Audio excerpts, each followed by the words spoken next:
Então vamos para a página 136. A gente vai resolver agora uma questão fácil de resolver, desde que você realmente conheça, esteja conhecendo profundamente a tabela verdade, mas essa questão ela tem um nível de complexidade, por incrível que pareça, mas professor, se o senhor acha a questão fácil de resolver, por que o senhor diz que ela tem um alto nível de complexidade? Olha, fácil de resolver, quer dizer, não se pode confundir uma questão difícil com uma questão complexa, entendeu? Eu vejo a diferença. Então essa não é uma questão difícil, mas ela é uma questão complexa, ou seja, ou se está apto, ou se conhece realmente tabela verdade para resolvê-la, ou não vai conseguir resolver, vai tropeçar, vai perder muito tempo. Por isso eu disse para vocês, quando estava resolvendo a anterior, que essas duas questões tratam-se de questões realmente de um nível muito elevado e que vocês precisam refazê-las, refaçam essas questões diversas vezes, né? E como o colega está gravando, vocês terão, como eu já disse, vocês terão a possibilidade de rever isso aqui, de rever essa explicação. Assistam várias vezes, tá? Para que vocês fixem aí o estratagema que vamos utilizar aqui com o nosso método, com o método descrito no livro, para resolver esta questão. E como eu disse a vocês, todas as nossas questões, elas terão sempre esse poder. Ou seja, elas terão o poder de preparar você para resolver dezenas ou centenas de outras questões. Então, essas questões a gente escolheu realmente a dedo, né?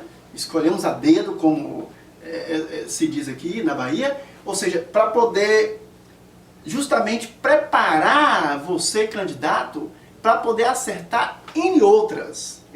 Então, o estratagema lógico que a gente vai utilizar aqui nessa questão, ele pode ser empregado em muitas outras questões também de nível complexo, né?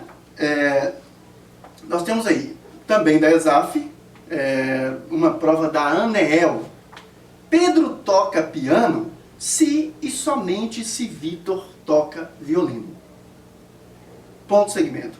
Ora, Vitor toca violino ou Pedro toca piano? Qual é a complexidade dessa questão? Primeiro, que a pista não é muito clara. E a pista que é dada não se trata de uma proposição simples. Vamos falar sobre isso daqui a pouco. Eu vou copiar aqui para vocês as duas. E ainda tem essa complexidade, ele tem razão, porque tratam-se de apenas duas proposições compostas. São só duas para você analisar. Eu vou colocar aqui, apesar de vocês já terem aí no livro, é melhor que a gente coloque aqui até para traçar setinhas, fazer círculo, etc., para trabalhar com a questão de forma, né? Pedro toca piano se e somente se Vitor toca violino. Esta é a primeira proposição composta. Pedro toca piano se e somente se. É pequeno, né? Eu tento colocar tudo aqui, porque é bom, para analisar as proposições simples, é bom que você tente colocar a proposição composta todinha, bem completa, numa única linha, né? Pedro toca piano se, somente se, eu vou abreviar Vitor aqui, Vitor, é um Vzinho, toca violino. Minha letra, além de ser feia, ela é grande demais, né?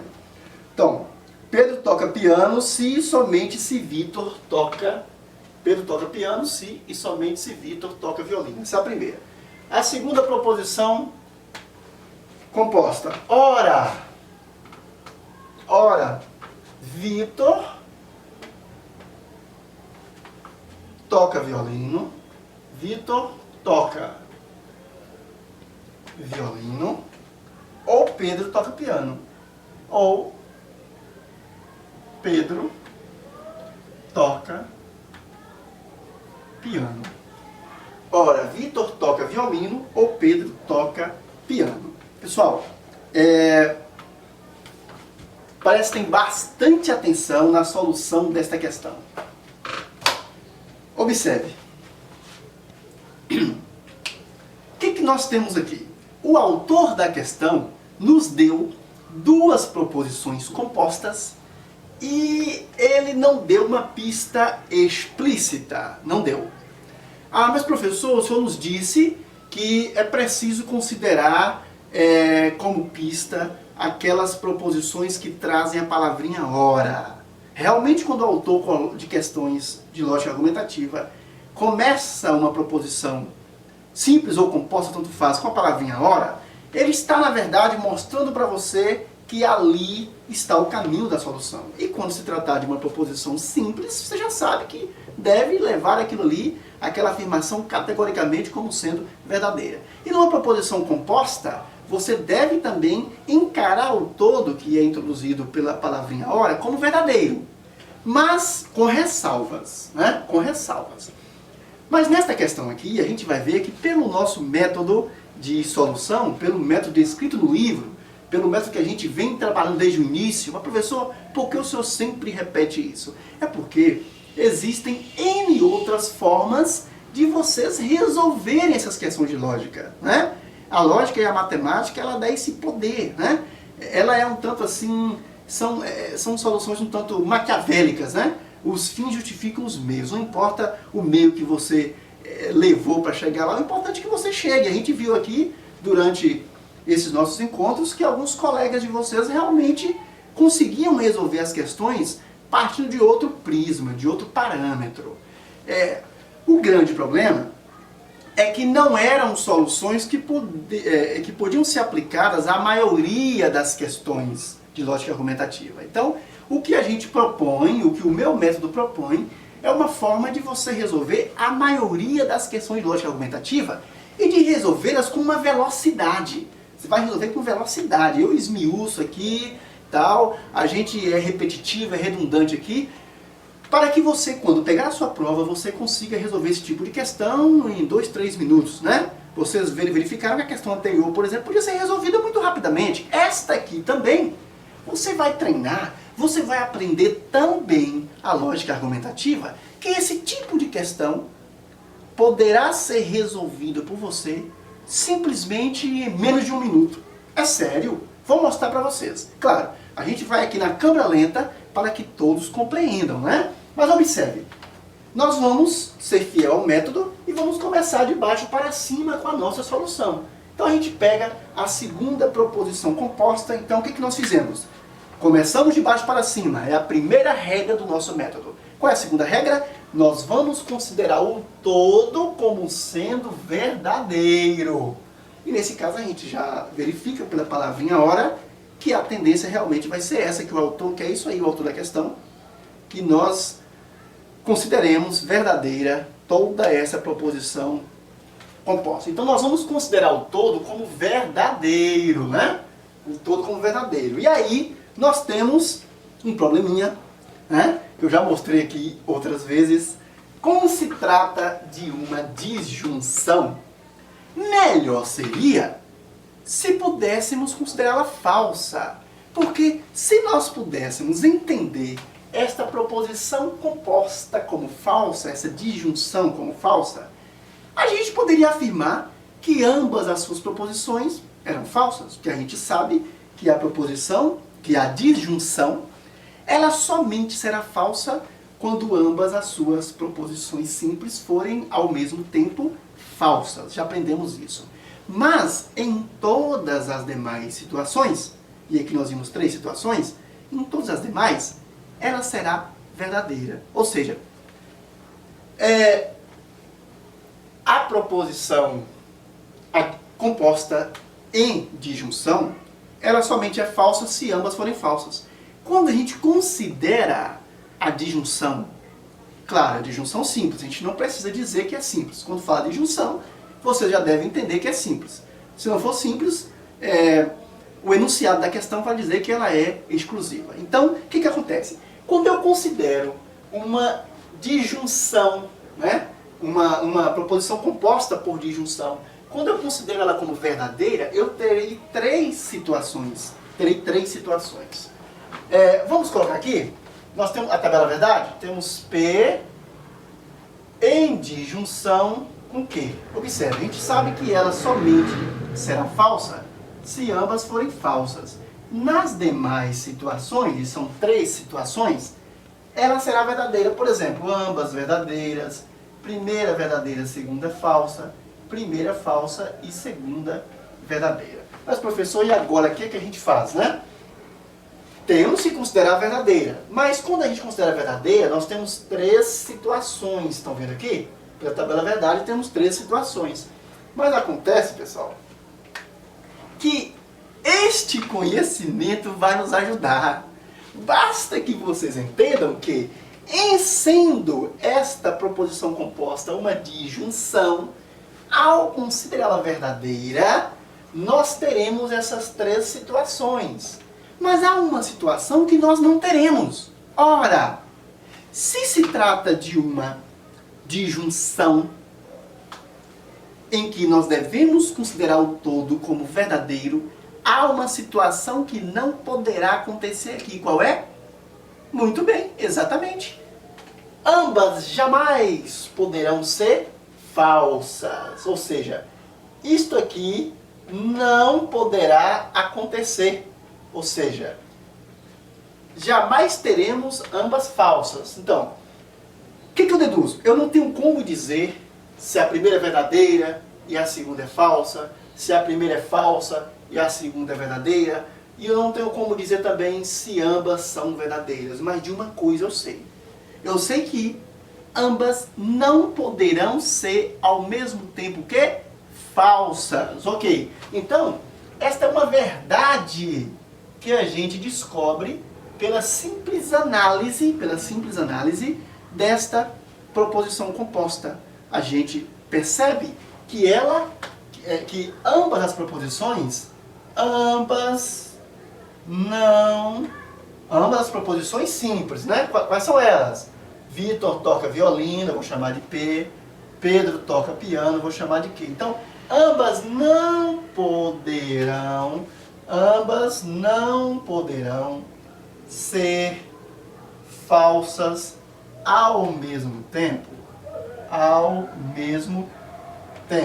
Pessoal, olha que interessante.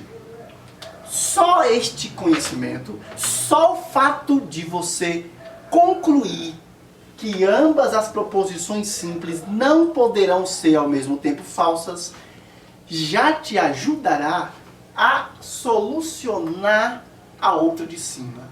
Mas por que, professor? Porque esta questão, a grande pista, na verdade, que ela nos dá aí é a seguinte. Vocês já observaram que em ambas as proposições compostas, tanto a número 1 como a número 2, nós temos as mesmas proposições simples? Vocês já perceberam que as mesmas proposições simples utilizadas na segunda proposição composta, Vitor toca violino, Pedro toca piano, são as da primeira? Estão percebendo? Ok. Aqui na primeira proposição composta nós temos Pedro toca piano, se somente Vitor toca violino. Então nós temos as mesmas proposições compostas aqui, P, embora em ordem diferente. Pedro toca piano, vou chamar de P, nós temos ela aqui na segunda, tá vendo?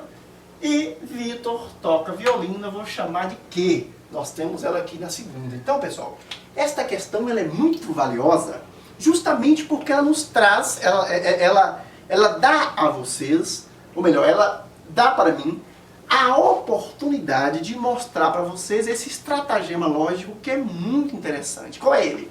Você faz a análise de uma proposição composta e aplica esta análise a outra proposição composta que possui as mesmas proposições simples.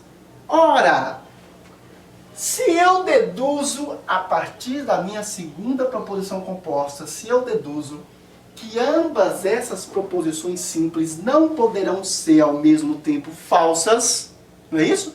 Se eu deduzo que ambas não poderão ser ao mesmo tempo falsas, e na primeira proposição composta aqui, Pedro toca piano, se Vitor toca violino, nós temos as mesmas proposições simples, O que eu vou fazer então? Eu vou utilizar esta conclusão, eu vou utilizar esta dedução, eu vou utilizar esta verdade descoberta aqui, lá na primeira proposição composta. Vamos fazer isso? Muito bem. Então, repetindo.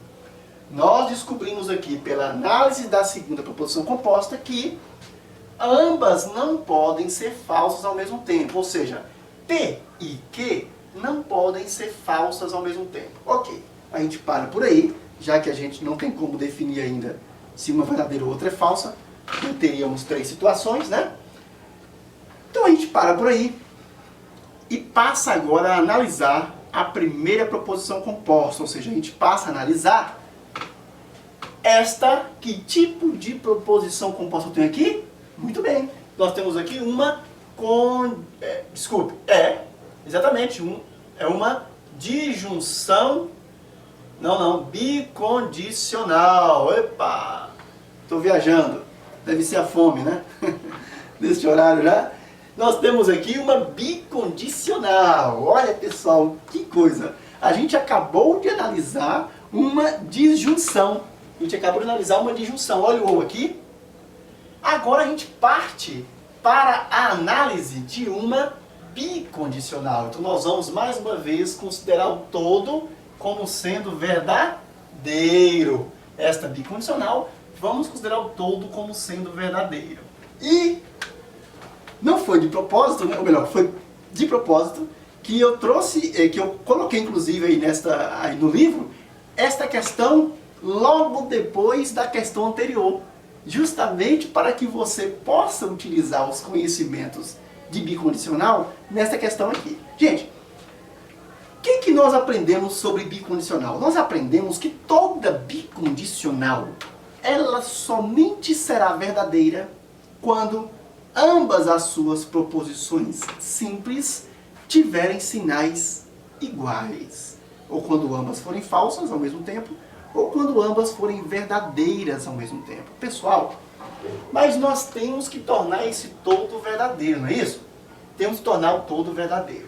Bom, se esse todo é uma bicondicional e a gente tem que torná-lo verdadeiro, a gente sabe que essas duas proposições simples ou serão ambas falsas, ou serão ambas verdadeiras ao mesmo tempo. Já entendeu, né? Pois é, a gente sabe que aqui só poderemos ter 2 situações nesta primeira. Ou ambas são falsas ao mesmo tempo, ou ambas são verdadeiras ao mesmo tempo. Porque o todo deve ser tomado como verdadeiro, não é isso? E a gente já sabe, pela análise da proposição composta de baixo, a gente já sabe pela análise dessa proposição composta, a gente já concluiu que ambas não poderão ser falsas ao mesmo tempo. Não é isso? Ambas não poderão ser falsas ao mesmo tempo. Então, qual é a resposta?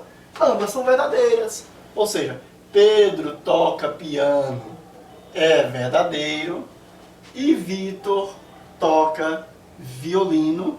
Vitor toca violino também será verdadeiro. Ou seja, Pedro toca piano é verdadeiro e Vitor toca violino também é verdadeiro. Porque o todo é uma bicondicional. E eu devo considerá-la verdadeira. E a bicondicional só pode ser considerada verdadeira quando ambas as proposições simples tiverem o mesmo sinal. E a gente viu que este mesmo sinal não poderá ser falso pela análise aqui da segunda. Então, esta é uma questão realmente onde o candidato deve abstrair. Você deve abstrair aqui. Primeiro porque a pista não é explícita, segundo porque você vai trabalhar com os dois tipos de conectivos mais utilizados e mais complexos, que são a bicondicional e a disjunção. Mas professor, você nos disse que a condicional é mais usada. Sim, a condicional é a mais cobrada. Mas a bicondicional e a disjunção, quando ambas vêm juntas numa mesma questão, muita gente samba. Então, ela é uma questão muito boa, eu quero que vocês refaçam essa questão. Vamos ver aí, né? A resposta. Então nós temos aqui que Pedro toca piano é verdadeiro e Vitor toca piano também é verdadeiro. Então, nós temos aí letra E. Pedro toca piano e Vitor toca piano. Letra E, Pedro toca piano e Vitor toca piano, tá? Eu iria dizer para vocês por que não letra A, por que não a B, por que não a C, por que não a D, mas vocês estão com o livro em mãos, então é só consultar aí os comentários, tá? Para vocês entenderem, porque nesse tipo de questão já fica muito interessante que vocês vejam o comentário para vocês perceberem por que não as outras letras. Vocês estão vendo aí que as outras alternativas também são bem próximas, não é? Ok, então, cansados? No nosso próximo encontro, nós vamos resolver mais uma bateria de pelo menos uma dúzia de questões ainda de tabela verdade, né? Vocês precisam estar com tabela verdade na ponta da língua. Então, após resolver essa bateria aí de pelo menos uma dúzia de questões de tabela verdade, aí nós vamos passar para o estudo de equivalência de proposições. E aí a gente dá mais uma parada e estuda mais uma bateria aí de pelo menos uma dezena de questões para depois passar para a tautologia. Não é isso? Então, um exercíciozinho para casa. Eu gostaria que vocês, na questão anterior, vocês invertessem os comandos do rei para o lógico da corte. E nesta questão eu gostaria que vocês trocassem os conectivos e refizessem a questão, ok? Aí no próximo encontro a gente explica isso aí, tá bom?